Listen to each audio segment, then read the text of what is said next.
Mark సువార్త 4వ అధ్యాయము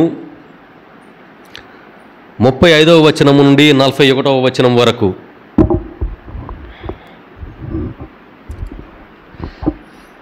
ఆ దినము సాయం సమయమున మనము సరస్సు దాటి అవతలి తీరమునకు పోవుదము రండు అని యేసు శిష్యులతో చెప్పెను. అంతటా శిష్యులు ఆ జనసమూహమును వీడి యేసును పడవలో తీసుకుని పోయిరి. మరికొన్ని పడవలు ఆయన వెంట వెళ్ళెను. అప్పుడు పెద్ద తుఫాను చెలరేగెను. అలలు పెద్ద ఎత్తున లేచి పడవను చిందరవందర చేయుచు దానిని ముంచివేయునట్లుండెను. అప్పుడు యేసు పడవ వెనుక భాగమున తలగడపై తలవాల్చి నిద్రించుచుండెను. శిష్యులు అప్పుడు ఆయనను నిద్రలేపి, గురువా, తమకు ఏమాత్రము విచారము లేనట్లున్నది, మేము చనిపోవుచున్నాము అని అనిరి. అప్పుడు యేసు లేచి గాలిని గద్దించి శాంతింపుము అని సముద్రముతో చెప్పగా గాలి అణిగి గొప్ప ప్రశాంతత కలిగెను. మీరెంత భయపడితిరేలా, మీకు విశ్వాసము లేదా అని వారిని మందలించెను. అంతటా శిష్యులు మిక్కిలి కలవరపడుతూ, గాలియు సముద్రము సైతము ఈయనకు లోబడుచున్నవి, ఈయన ఎవరో అని తమలో తాము అనుకొనిరి. ఇది క్రీస్తు సువిశేషము.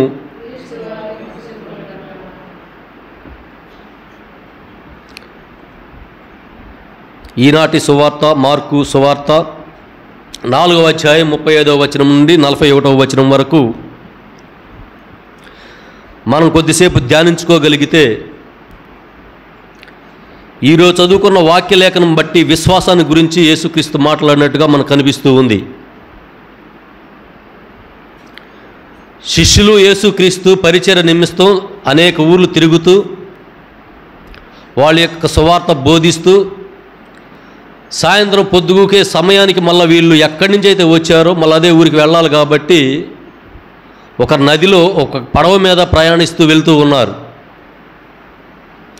యేసుక్రీస్తు శిష్యులు మాత్రమే ఉన్నారు పడవలో.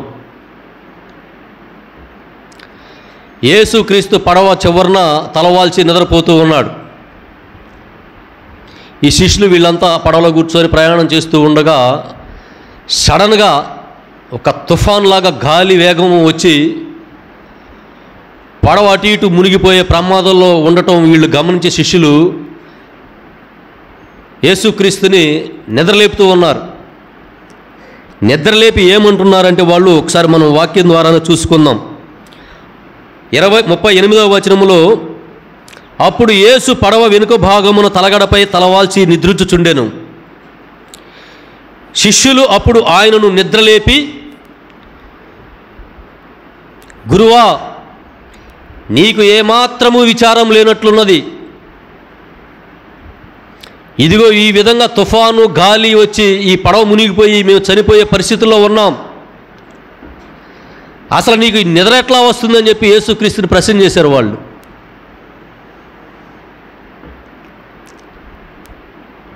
యేసుక్రీస్తు ఏందో వాళ్ళకి తెలుసు. వాళ్ళ కళ్ళ ముందు అనేక అద్భుతాలు చేశాడు. అన్నీ వీళ్ళు కళ్ళారా చూశారు. తీరా వాళ్ళ ప్రాణం మీదకి వచ్చే లోపల ఆ విశ్వాసాన్ని కోల్పోయారు. ప్రభువా, నీకు ఈ నిద్ర ఎలా పడుతుంది, ఇదిగో ఈ పడవ మునిగిపోయేటట్టు ఉంది, మనందరం చనిపోయేటట్టు ఉన్నామని చెప్పేసి దేవుణ్ణి అడిగారు వాళ్ళు. యేసుక్రీస్తుని అడిగారు. అప్పుడు క్రీస్తు కింద మాట్లాడుతూ ఉన్నాడు. అప్పుడు యేసు లేచి గాలిని గద్దించి శాంతింపుము అని సముద్రంతో చెప్పగా, సముద్రంతో ఎవరైనా మాట్లాడగలమా? మనం మాట్లాడగలమా సముద్రంతో? యేసు నిద్రలేసి గద్దించి సముద్రాన్ని గద్దించి శాంతింపుమనంగా ఆ తుఫాను ఆ గాలి మొత్తం యథావిధిగా ఆగిపోయి మళ్ళా తథాస్థితిగా ప్రశాంతంగా ఉన్నట్లుగా మనకు కనిపిస్తూ ఉంది. అప్పుడు యేసు లేచి గాలిని గద్దించి శాంతింపుమని సముద్రముతో చెప్పగా గాలి అణిగి గొప్ప ప్రశాంతత కలిగెను. అప్పుడు దాకా మునిగిపోయేటట్టు వాతావరణం ఉన్నా కూడా, గాలి విపరీతమైన సముద్రం అలలు కొట్టుకున్న టైంలో కూడా ఉన్నా కూడా యేసుక్రీస్తు గద్దించగలనే మళ్ళీ యథావిధిగా సముద్రం వచ్చింది. యథావిధిగా మళ్ళీ మామూలు ప్రయాణం జరుగుతూ ఉంది. ఇక్కడ క్రీస్తు ఇంకో మాట కూడా వాళ్ళతో మాట్లాడాడు. మీరింత భయపడితే ఎలా? మీకు విశ్వాసం లేదా? విశ్వాసం లేదా? ఎందుకని ఉంటాడు ఈ మాట? మీరెందుకు భయపడుతూ ఉన్నారు? మీరు నా మీద ఎందుకు విశ్వాసం చూపించలేదని మాట్లాడాడు. ఎందుకని ఉంటాడు ఆ మాట?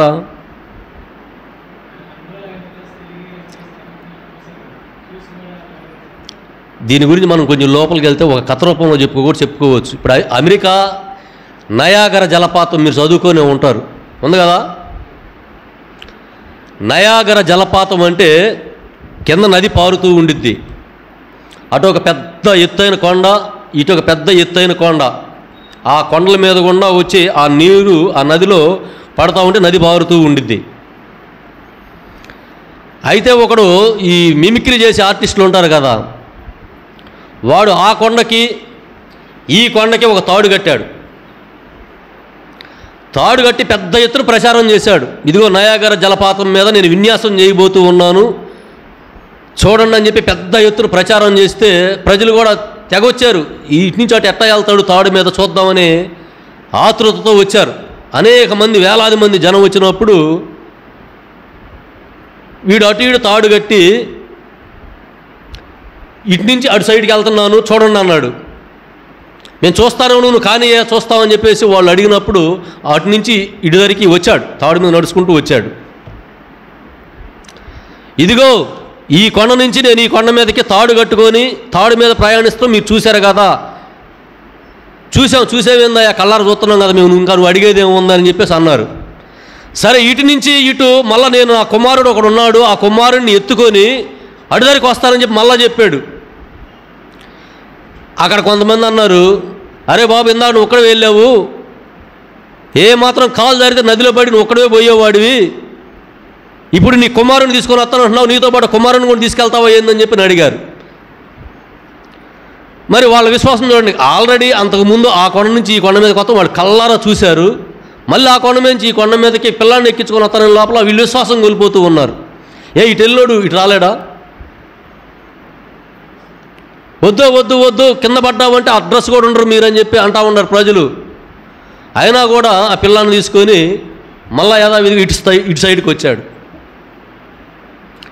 వచ్చినప్పుడు ఇదిగో నేను పిల్లాన్ని ఎక్కించుకొని వచ్చాను కదా, మీరు చూశారు కదా, నన్ను నమ్ముతున్నారా? నమ్ముతున్నామయ్యా, నమ్మేదేముంది, ఇంకా మేమే కదా కళ్ళారా చూసాం కదా, ఇంకా నమ్మేదేముంది, బాగా చేసేవా అని చెప్పి మెచ్చుకుంటూ ఉన్నారు అందరూ. మళ్ళీ ఇంతలోకి ఏమన్నాడు, నా భార్యని పిల్లని కూడా మళ్ళీ అవతలకు తీసుకెళ్తాను అన్నాడు. నీకేమైనా పిచ్చి పట్టిందంటాయా? నువ్వు ఒక్కడవైతే పడిపోయినా పర్లేదు కానీ భార్య అంటున్నావు, భార్య మీద మళ్ళీ పిల్లాడిని అంటున్నావు, ఏ మాత్రం కాలు జారితే కింద పడిపోతే ఆ నదిలో అసలు మీరు అడ్రస్ కూడా ఉండరని చెప్పి మళ్ళీ వాళ్ళు మాట్లాడుతూ ఉన్నారు. మరి వీడు అటు ఇటు తర్వాత కళ్ళారా చూస్తూ ఉన్నారు. అటు నుంచి వెళ్ళేటప్పుడు చూశారు, ఇటు నుంచి వచ్చేటప్పుడు చూశారు, మళ్ళీ ఇటు వెళ్ళేటప్పుడు వాళ్ళు నమ్మలేకపోతూ ఉన్నారు, కళ్ళారా చూసింది కూడా నమ్మలేకపోతూ ఉన్నారు. మళ్ళా భార్యని ఎక్కించుకున్నాడు భుజాల మీద, ఆ భుజాల మీద పిల్లాన్ని ఎక్కించుకున్నాడు, మళ్ళీ అటు నుంచి ఇటు వచ్చాడు. ఇదిగో నా భార్యని నా పిల్లాన్ని ఎక్కించుకొని నేను ఇటు వచ్చా, చూసారా?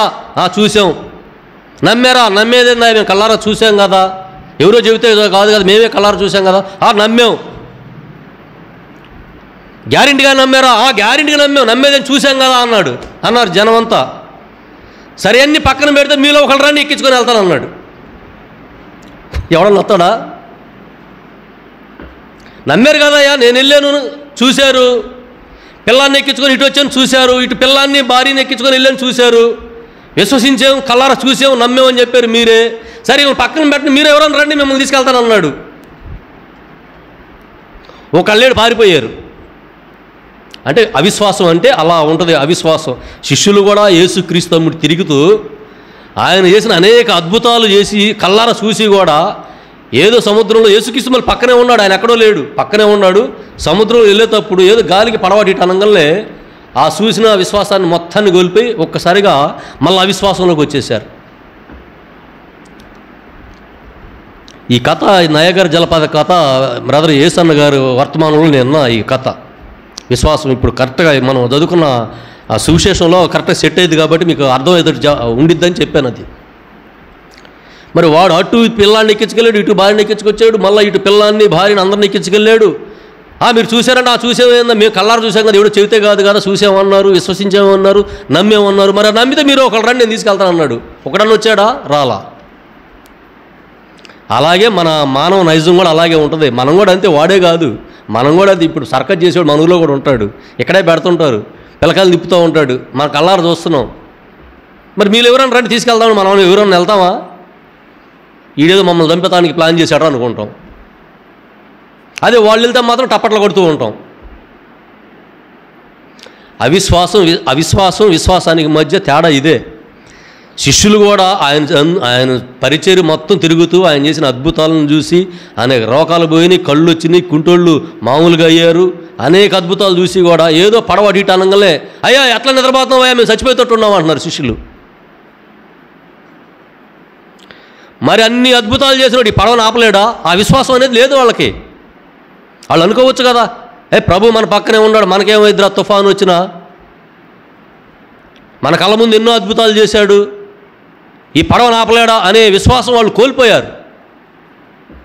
కోల్పోయి కొద్ది గాలి అడియడానికి అయ్యా అయ్యా లే నువ్వు ఎట్ట నిద్రపోతున్నావు, మేము చచ్చిపోయేటట్టున్నావు ఇక్కడ అని అవిశ్వాసంలోకి వచ్చి మాట్లాడిన మాట ఈరోజు మనం సువార్తలో. మరొక మాటతోనే సముద్రాన్నే గద్దించిన వ్యక్తి కాపాడలేడనే అవిశ్వాసంలోకి వీళ్ళు వెళ్ళిపోవటం వల్ల క్రీస్తు మీరు ఎందుకు భయపడుతున్నారు, మీరు విశ్వాసాన్ని ఎందుకు కోల్పోయారు అని చెప్పి క్రీస్తు మాట్లాడుతూ ఉన్నాడు. మనం కూడా అంతే, అనేక విషయాలు చూస్తూ ఉంటాం. దేవుడు అంటే ఏందో మనకు తెలుసు, ఆయన కార్యాలు ఏంటో మనకు తెలుసు. కానీ మన దగ్గరికి మన మీదకి వచ్చేసే లోపల ఆ విశ్వాసం, దేవుడి మీద ఉన్న విశ్వాసాన్ని కూడా పక్కన పెట్టి మళ్ళీ అవిశ్వాసంలోకి వెళ్ళిపోతూ ఉంటాం. ఇదే అవిశ్వాసం గురించి మాట్లాడుకుంటే కూడా ఒక సందర్భంలో ఇదే సముద్రంలో శిష్యులు పడవ మీద వెళ్తూ ఉంటారు. వెళ్ళమన్నాడు, మీరు పదండి, నేను తండ్రికి ప్రార్థన చేసుకొని వస్తాను, మీరు బయలుదేరండి, తర్వాత నేను బయలుదేరతానని యేసుక్రీస్తు చెప్పాడు. చెప్పినప్పుడు సరే ప్రభు అని చెప్పి ఈ శిష్యులందరూ ఒక పడవ వేసుకొని బయలుదేరారు. బయలుదేరినప్పుడు వెనకాల యేసుక్రీస్తు ప్రార్థన చేసుకొని వస్తానన్నాడు కాబట్టి, సరే నిదానంగా వస్తానన్నాడు కాబట్టి మనం వెళ్దామని చెప్పి ఈ శిష్యులు బయలుదేరినప్పుడు వెనకాల సగం సముద్రంలోకి వెళ్ళాక వెనకాల భాగంలో యేసుక్రీస్తు నీళ్ల మీద నడుస్తూ వస్తున్నట్లుగా వీళ్ళకి కనపడతాడు. కనపడి అరే మన ప్రభు నీళ్ల మీద నడుస్తున్నాడు, ఏంది అసలు ఈ విషయం అని చెప్పేసి పేతురు ఒక కోరిక కోరతాడు ప్రభువుని. ప్రభువా, నువ్వు నీళ్ల మీద నడుస్తూ వస్తున్నావు కదా, నన్ను కూడా నడిపించాయా అని చెప్పేసి పేతురు అడుగుతాడు. సరే నువ్వు నేను నీళ్ళ మీద నమ్మావంటే నమ్మాను ప్రభు, నేను చూస్తున్నాను కదంటే సరే అదే నమ్మకంతో రా అంటాడు. ఫస్ట్ నమ్మకాన్ని పెట్టాడు, విశ్వాసాన్ని ఉంచాడు, నడుచుకుంటూ వెళ్తూ ఉన్నాడు పేతురు. ఎట్లా వెళ్తున్నాడు ఆయనకు అర్థం కాల. సముద్రం మీద నడుచుకుంటూ వెళ్తూ ఉన్నాడు, విశ్వాసంలో ఉన్నాడు, నడుచుకుంటూ వెళ్తూ ఉన్నాడు. సగం దూరం వెళ్ళాక పెద్ద గాలికి వచ్చే లోపల ప్రభు నేను పడిపోతున్నాను అన్నాడు. అవిశ్వాసంలోకి వచ్చేసాడు. విశ్వాసాన్ని పక్కకు పోయి మళ్ళీ అవిశ్వాసంలోకి వచ్చేసాడు. ఎప్పుడైతే అవిశ్వాసంలోకి వచ్చాడో నడుచుకుంటూ వెళ్ళే వ్యక్తి కూడా నీట మునిగిపోతూ ఉంటే ప్రభు అని కేకలు ఎత్తుతో యేసుక్రీస్తు చెయ్యి అచ్చి లేపుతాడు.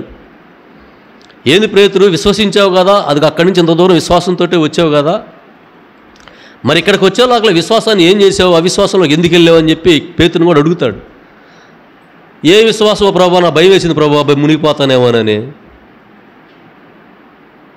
మునిగిపోతానేనని భయం వేసింది ప్రభు, మునిగిపోతే చచ్చిపోతా, నీకేం విన్నని చెబుతావు. మరి మునిగిపోయేవాడు ఎందుకు అడిగాడు? పడవలోనే ఉండొచ్చు కదా, మునిగిపోయేవాడు.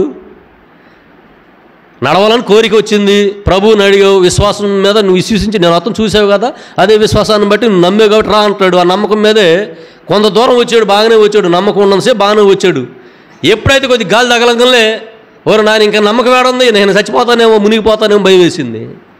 ప్రభు అని కేకలు వచ్చి చేయబెట్టుకొని లేపి, ఎందుకు అవిశ్వాసంలో ఉంటారు, అని చెప్పి వాళ్ళని హెచ్చరించినట్టుగా కూడా వేరే సందర్భంలో కనిపిస్తూ ఉంటుంది. విశ్వాసం అవిశ్వాసం అనేది రెండు రకాలుగా ఉంటుంది. మనకి ఏదైనా బాధో ఒక సమస్య వచ్చినప్పుడు దేవుని యందు విశ్వాసాన్ని మనం కోల్పోతూ ఉంటాం ఆటోమేటిక్గా. ఈ విశ్వాసాన్ని గురించి పోయిన వారం కూడా మనం పౌలు గారు రోమీలకు రాసిన పత్రికలో చదువుకున్నాం, చాలా వాక్యం చెప్పుకున్నాం పోయిన వారం. విశ్వాసులు అవిశ్వాసులు ఎలా ఉంటారు ఏందనేది. ఆనాటి ఇజ్రాయెల్ ప్రజలు కూడా ధర్మశాస్త్రం మాది, సున్నతి మాది, మాకు తప్ప ఇంకా పరలోక రాజ్యం ఎవరికి వస్తుంది అనే అతి విశ్వాసం మీద ఉండేవాళ్ళు. పోయినసారి మనం చెప్పుకున్నాం, పౌలు వాళ్ళ గురించి మాట్లాడాడు. కానీ మన దైనందిక జీవితంలో కూడా మనం అప్పుడప్పుడే దాదాపుగా 99% విశ్వాసాన్ని కోల్పోతూనే ఉంటాం. ఖచ్చితంగా ప్రభు మనకి ఇది ఇస్తాడని గట్టిగా నమ్మగలిగితే, ఆ పేతురు కూడా ఆ రోజు ఆ సముద్రం మీద నమ్మాడు కాబట్టి సగం దూరం వెళ్ళాడు. మధ్యలోకి వెళ్ళాక అపనమ్మకం వచ్చే లోపల మునిగిపోయే పరిస్థితికి వచ్చాడు. మన జీవితాల్లో కూడా క్రీస్తుని యందు విశ్వాసం ఉంచితే ఖచ్చితంగా మనకి విశ్వాసం చొప్పున ఫలితాలు ఇస్తాడు అనడానికి ఉదాహరణగా ఈరోజు మన యొక్క సువార్తలో కనిపిస్తూ ఉంది. మనం కూడా దేవుడు అద్భుతమైన దేవుడు, ఆశ్చర్యకర దేవుడు, ఏదైనా సమస్తాన్ని సృష్టించిన దేవుడు, అన్నీ తెలుసుకున్న దేవుడు, అన్నీ చేసిన దేవుడు అని మనకే తెలుసు. మరి మనం అవిశ్వాసంలోకి ఎందుకు వెళ్తూ ఉన్నాం అనేది క్వశ్చన్ మార్క్. ఎందుకు వెళ్తున్నాం అవిశ్వాసంలోకి? ఆ విశ్వాసంలోకి వెళ్ళడానికి కూడా దేవుడే కారణం అని చెప్పి రోమీల పత్రికలో పోయిన వారంలో చెప్పుకున్న దాంట్లో కూడా వచ్చింది మనకి. మరి ఆ దుస్థితి మనకి ఎందుకు వచ్చింది? అవిశ్వాసం, చెడు కార్యక్రమాలు, దుర్గుణాలు లాంటి మనకి ఎలా అబ్బిని అనే దానికి కూడా దేవుడే నేను మీకు ఇచ్చాను అని మాట్లాడాడు. ఎందుకు ఇచ్చాడంటే, దేవుణ్ణి మనం విశ్వసించకుండా అవిశ్వాసంలో ఉండటం వల్ల, ఆ రోజు ఆదాము కూడా అంతే, మా సహచరుడిగా ఒక ఫ్రెండ్గా సృష్టించుకొని జీవించాలనే దృక్పథంతో ఆదాముని సృష్టించినప్పుడు అతని తప్పు వల్ల మనం భ్రష్టత్వంలోకి వెళ్ళాం. ఆయన భ్రష్టత్వం వల్లే ఆయన దేవుణ్ణి వ్యతిరేకించాడు కాబట్టి ఆయనకు ఒక శాపం వచ్చింది. ఆ శాపం ద్వారా మనం ఉన్నాం. సరే, ఇదంతా చెప్పుకుంటే చాలా ఉంటుంది. విశ్వాసం అనేది ముఖ్యంగా యేసుక్రీస్తు యందు విశ్వాసం ఉంచితే, నమ్మి విశ్వాసం ఉంచితే ఖచ్చితంగా మీరు ఏ తప్పు చేసినా క్షమిస్తాను అనే మాటలు మనకి కనిపిస్తూ ఉన్నాయి. ఖచ్చితంగా అవిశ్వాసం అనేది కూడా మనకు వసికిందే. కానీ దాన్ని జయించాలంటే ఆయనకి మనం దగ్గరగా ఉండగలగాలి. ఇప్పుడు ఆ రోజు కూడా ఒక సందర్భంలో యేసుక్రీస్తుకి అతి ముఖ్యమైన కుటుంబం ఒకటి ఉండేది. అప్పట్లో బాగా యేసుక్రీస్తుతో సన్నిహిత సంబంధం కలిగిన కుటుంబం ఉండేది. ఆయన సువార్త పరిచర్యలో తిరుగుతూ ఉండే టైంలో ఆ ఊరిలో వెళ్ళినప్పుడు ఖచ్చితంగా వాళ్ళ ఇంటికి వెళ్ళకుండా, భోజనం చేయకుండా యేసుక్రీస్తు వెళ్ళేవాడు కాదు. ఆ కుటుంబం ఎవరో తెలుసా మీకు? యేసుక్రీస్తు ఒక కుటుంబానికి మంచి సావాసంగా ఉండేవాడు. వాళ్ళు కూడా అలాగే క్రీస్తుని విశ్వసించారు, వెంబడించారు. మరియ మార్త లాజర్ అనే ఒక కుటుంబం, మరియ మార్త అనే సోదరులు, వాళ్ళకి ఒక తమ్ముడు లాజర్ అనే కుటుంబం ఉండేది. వాళ్ళు విశ్వాసం ఉంచబట్టే చనిపోయిన లాజర్ను కూడా లేపటం జరిగింది.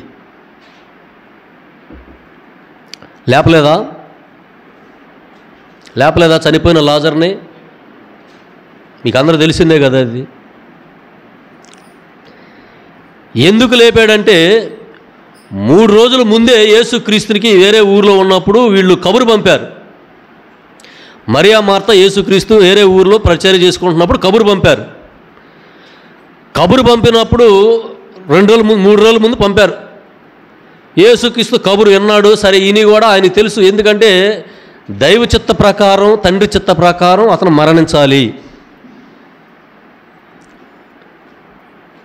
అతని మరణం నుంచి నేను లేపాలి, దాని ద్వారా ఆయన్ని మహిమపరచాలనేది తండ్రి యొక్క చిత్తం. అందుకే ఆయన 3 రోజులు ఆగాడు అక్కడ. యేసుక్రీస్తు రాలా, కబురు చేయని చనిపోతూ ఉన్నాడు అనగానే రాలా యేసుక్రీస్తు. ఒక సందర్భంలో శిష్యులు కూడా అడిగారు, ప్రభువా మరి ఆయన చనిపోయేటట్టు ఉన్నాడు కదా, మరి ఎందుకు వెళ్ళలేదు? 3 రోజుల తర్వాత వెళ్దామని శిష్యులను అడిగాడు. ఇదిగో లాజరు చనిపోయాడంట, వెళ్దామన్నప్పుడు ఈ విషయం మీకు 3 రోజులు ముందే చెప్పారు కదా ప్రభువా, మరి అప్పుడు ఎందుకు వెళ్ళలేదు, ఇప్పుడు ఎందుకు వెళ్దామంటున్నావు అని చెప్పి అడిగినప్పుడు, ఇదంతా జరగాలయ్యా, ఇది ఒక తండ్రి చిత్తం, ఖచ్చితంగా తండ్రి ఆజ్ఞ ప్రకారం అతను చనిపోవాలి, చనిపోయిన వాడిని కుమారుడు లేపాలి, దాన్ని ప్రజలు చూసి చాలామంది విశ్వసించాలి, దాని ద్వారా దేవుడు మహిమపరచబడాలి అనే ఒక పాత లేఖన వాక్య ప్రకారం ఆయన ఆగటం, చనిపోవడం జరిగింది. చనిపోయాక మళ్ళా శిష్యులు వెంబడబెట్టుకొని చనిపోయిన లాజరు యొక్క సమాధి దగ్గరికి వచ్చాడు యేసుక్రీస్తు. ఇక్కడ మనకి ఒక డౌట్ రావచ్చు, యేసుక్రీస్తు ఏడ్చాడు అక్కడ. ఆయన జీవితంలో, మానవ జీవితంలో యేసుక్రీస్తు కన్నీళ్లు పెట్టుకున్నట్టుగా కూడా మనకి అక్కడ కనిపిస్తూ ఉంటుంది సమాధి దగ్గర. వాస్తవంగా అయితే ఆయన కన్నీళ్లు పెట్టుకోవాల్సిన అవసరం లేదు, దేవుడు కాబట్టి. ఎందుకు పెట్టుకున్నాడంటే మానవ సమాజంలో ఉన్నప్పుడు, మానవునిగా ఉన్నప్పుడు మనలో ఒకటిగా ఉన్నాడు కాబట్టి, మనలో ఒకటి ద్వారానే ఆయన అద్భుతాలు చేస్తే ఆయన పక్కన ఉన్న జనాంగం మొత్తం విశ్వసించేటట్లుగా మానవ సందర్భాన్ని బట్టి ఆయన ప్రొసీడ్ ప్రకారం నడుచుకుంటూ వచ్చాడు. లేకపోతే ఆయన సిలువ శ్రమలు పొందాల్సిన అవసరం లేదు. ఆయన తెలియదా పలానా రోజు నన్ను అప్పగిస్తారు, పలానా రోజు చంపుతారు అని ఆయన ముందుగానే చెప్పాడు. ఇదంతా ఎందువల్ల జరిగిందంటే దేవుని యొక్క చిత్త ప్రకారం జరిగింది కాబట్టి, ఆయన యొక్క చిత్తాన్ని నెరవేర్చేలాగా యేసుక్రీస్తు భూమి మీద ఆయన క్రియలు చేస్తూ వచ్చాడు. అలాగే ఆయన యొక్క చిత్త ప్రకారమే చేశాడు, క్రియలు చేశాడు. తర్వాత మరణించడం, తర్వాత పునరుత్థానం అవడం, తర్వాత మళ్ళా తండ్రి దగ్గర కుడి పక్కన కూర్చోవడం, ఇదంతా జరిగింది. సరే, మా సమాధి దగ్గరకు వచ్చినప్పుడు మరీ మార్తలు కూడా యేసుక్రీస్తుని ఒక్క మాట అనలా. అదే మనమైతే గగ్గోలు పెట్టేవాళ్ళమే. ఏందయ్యా మీకు 3 రోజులు ముందే చెప్పాము, తీరా చచ్చిపోయే కొత్తవా, ఇప్పుడు ఏం చేస్తావు ఎల్లు అంటాం మనమైతే. కానీ వాళ్ళు మరీ మార్త అనే వాళ్ళు మాత్రం చచ్చిపోయినా కూడా విశ్వాసాన్ని కోల్పోలా. మా ప్రభు వచ్చాడు, ఏదో ఖచ్చితంగా చేస్తాడు అనే నమ్మకం ఉంది వాళ్ళకి. అప్పటికే సమాధిలో పెట్టి 3 రోజులు అయింది. యేసుక్రీస్తు వాళ్ళ మాట అన్నాడు, నా యందు మీకు విశ్వాసం ఉందా అని అంటే, మేము విశ్వసిస్తున్నాం ప్రభువా అన్నారు వాళ్ళు. వాళ్ళ తమ్ముడు చనిపోయి సమాధిలో 3 రోజులు ఉన్న తర్వాత కూడా వచ్చి నా యందు విశ్వాసం ఉందా అని చెప్పి అడిగినప్పుడు, అదేంటి ప్రభువా, దేవుని యొక్క చిత్తాన్ని నెరవేర్చేవాడివి, నిన్ను ఇప్పుడే కాదు ఎప్పటికీ విశ్వసిస్తూనే ఉంటాం అని చెప్పినప్పుడు, సరే ఆ విశ్వాసాన్ని బట్టి లాజరును లేపుతున్నాను, ముందు ఆ రాయి తొలగించండి అని చెప్పినప్పుడు పక్కన ఉన్న వాళ్ళు అదేందయ్యా 3 రోజులు అయింది, కంపు కొట్టిద్దని చెప్పేసి కూడా అన్నారు. అసలు వాళ్ళు బాగానే ఉన్నారు, నమ్మారు, మరియా మార్త నమ్మారు, విశ్వసిస్తూనే ఉన్నారు.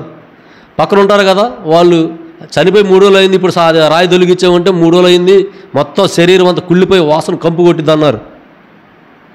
రాతిని తొలగించడం అనగానే తొలగించడం, లాజరు లేనంగానే లేచి బయటకు వచ్చినట్టుగా మనకు లేఖనాలు కనిపిస్తూ ఉన్నాయి. మరి ఇదంతా ఎందుకు ఎట్లా జరిగిందంటే, మరీ మార్త యొక్క విశ్వాసం చొప్పున జరిగింది. చనిపోయి 3 రోజుల తర్వాత క్రీస్తు వచ్చాడు. ఆల్రెడీ అంతకుముందే కబురు పంపారు. అప్పుడు రాకుండా చనిపోయి సమాధి చేసిన 3 రోజుల తర్వాత వచ్చి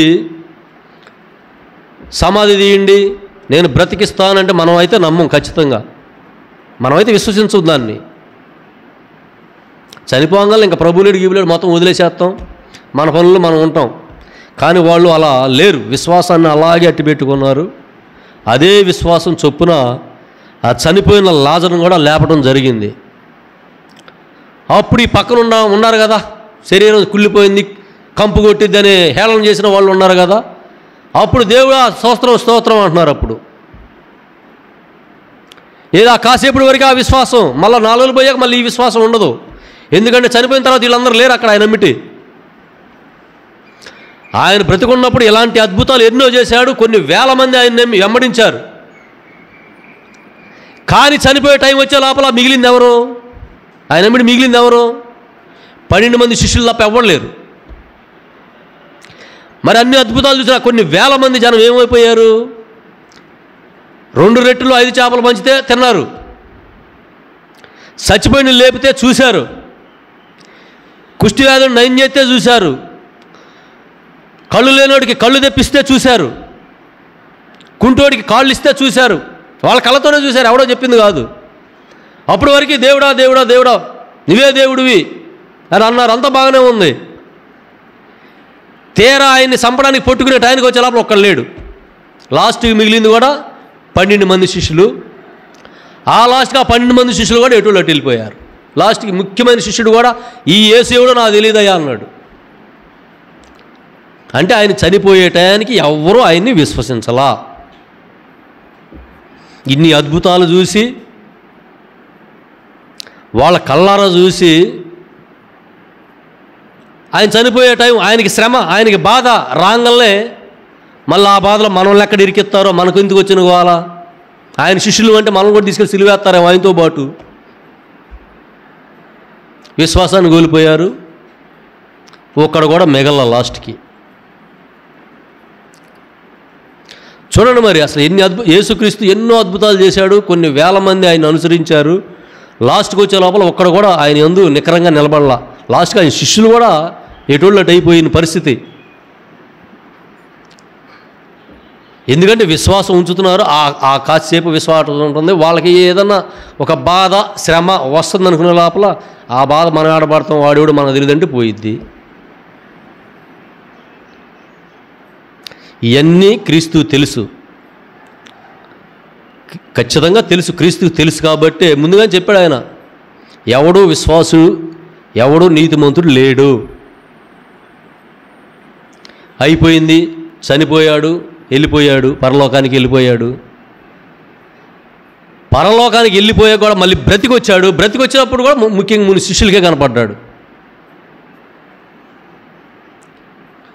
అప్పుడన్నా నమ్మాలి కదా వాళ్ళు, దేవుడు గొప్ప దేవుడు రా, చనిపోయిన వ్యక్తి కూడా లేచి వచ్చాడు అని చెప్పి నమ్మాలి కదా. అప్పట్లో ఒక శిష్యుడు, నేను నమ్మను, ఈయన యేసుక్రీస్తు అంటే నేను నమ్మను, ఇదిగో చేతులు ఆయనకి మేకులు కొట్టారు కదా, పక్కన బళ్ళింపోడు పొడిచారు కదా, ఆ గాయాలు చూపిమ్మను, అప్పుడు నమ్ముతా అన్నాడు ఒక శిష్యుడు. ఎవరు ఆ శిష్యుడు? మీకు తెలిసే ఉంటుంది. తెలుసా? ఫస్ట్ 11 మంది శిష్యులు కూర్చున్న 11 మంది శిష్యులు, 12వ వాడు ఆల్రెడీ చనిపోయాడు. 11 మంది ఉన్నారు. 11 మందిలో ఫస్ట్ దర్శనం అది ఆదివారం సాయంకాలం సమయమున శిష్యులందరూ ఒక మేడ గదిలో కూర్చున్నప్పుడు ప్రభు దర్శనమిచ్చాడు వాళ్ళకి. దర్శనమిచ్చి చెప్పాడు, ఇదిగో నేను మళ్ళీ పునరుత్థానం అయ్యాను, మీరేం చేయాలా ఏందనేది మీకు చెప్తానని చెప్పి ఒక దర్శనం ద్వారా కనిపించాడు. ఆ శిష్యులు నమ్మారు. నమ్మిన తర్వాత మిస్ అయిన శిష్యుడు ఒకడు ఉన్నాడు. వాళ్ళు క్రీస్తు వచ్చిన టైంలో ఒకడు లేడు. అప్పుడు వాడు వచ్చాక, అరే ఇట్లా ప్రభు బతికొచ్చాడు రా, మా కళ్ళారు చూసే మాతో మాట్లాడాడు, మమ్మల్ని కౌగిలించుకున్నాడు అంటే, చచ్చిపోయిన ఎట్లా వస్తాడరా, నేను నమ్మను అన్నాడు. నమ్మనంగానే సపరేట్గా వాడికి దర్శనం ఇచ్చాడు మళ్ళా యేసుక్రీస్తు.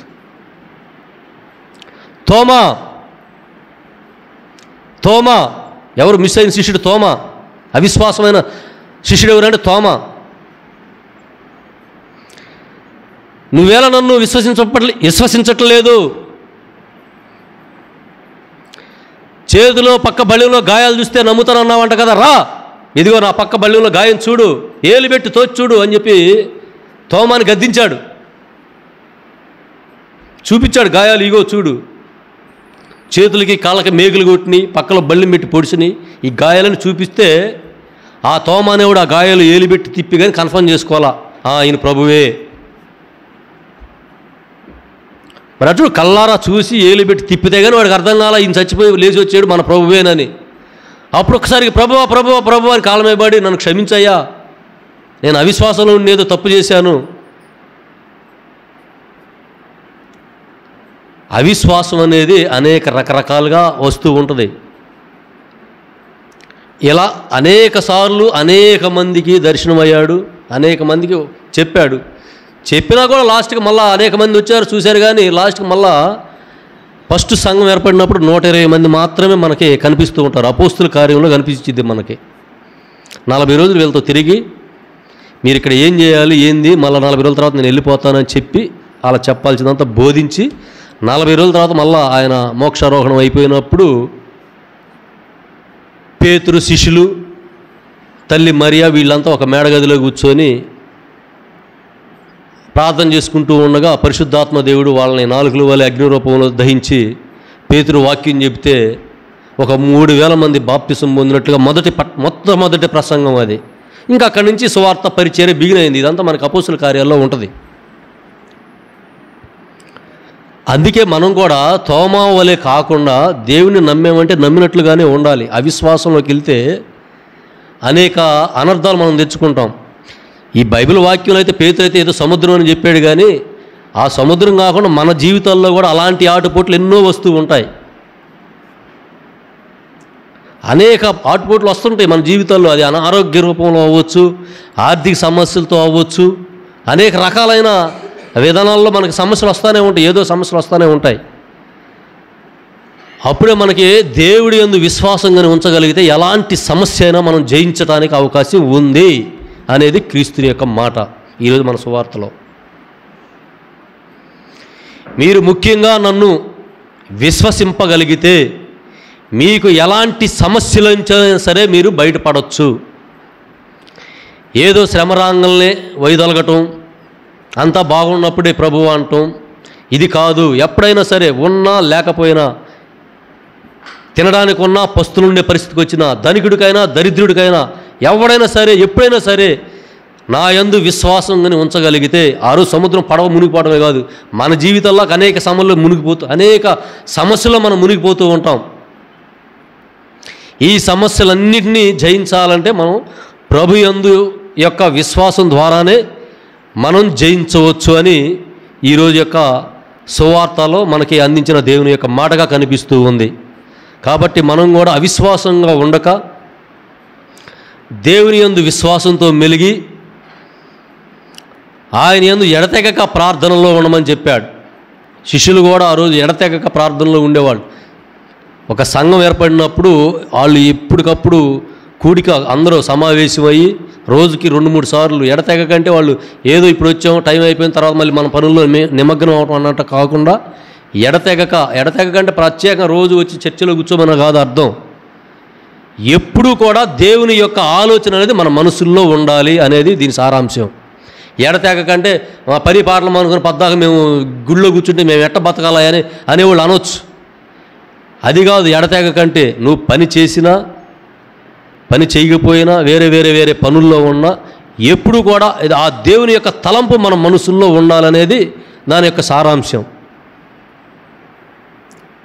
మనం చేసే పనుల్లో కానీ మనం చేసే క్రియల్లో కానీ దేంట్లైనా సరే జస్ట్ ఏదైనా పని చేయబోతున్నాం, మనసులో క్రీస్తుని తలుచుకొని ఆ పని ప్రారంభిస్తే అదే ఎడతెగక ప్రార్థన అంటే అదే. మనం ఏ పని చేసినా ముందు క్రీస్తుని తలుచుకొని ఆ పనిని ప్రారంభించగలిగితే ఆయన యందు విశ్వాసం ద్వారా ఏ పనినైనా మనం జయించవచ్చు అనేది ఈనాటి యొక్క సువార్త సారాంశం. ఈ యొక్క దేవుని మాటలు మనం మదిలో నింపుకొని ఆయన యొక్క మాట ద్వారా నడుచుటకు సాధ్యమైనంత వరకు ప్రయత్నం చేద్దాం. అలాగే ప్రభు బిడ్డలుగా జీవించడానికి కావలసిన యొక్క కృపను దయచేయమని ప్రార్థన చేసుకుందాం.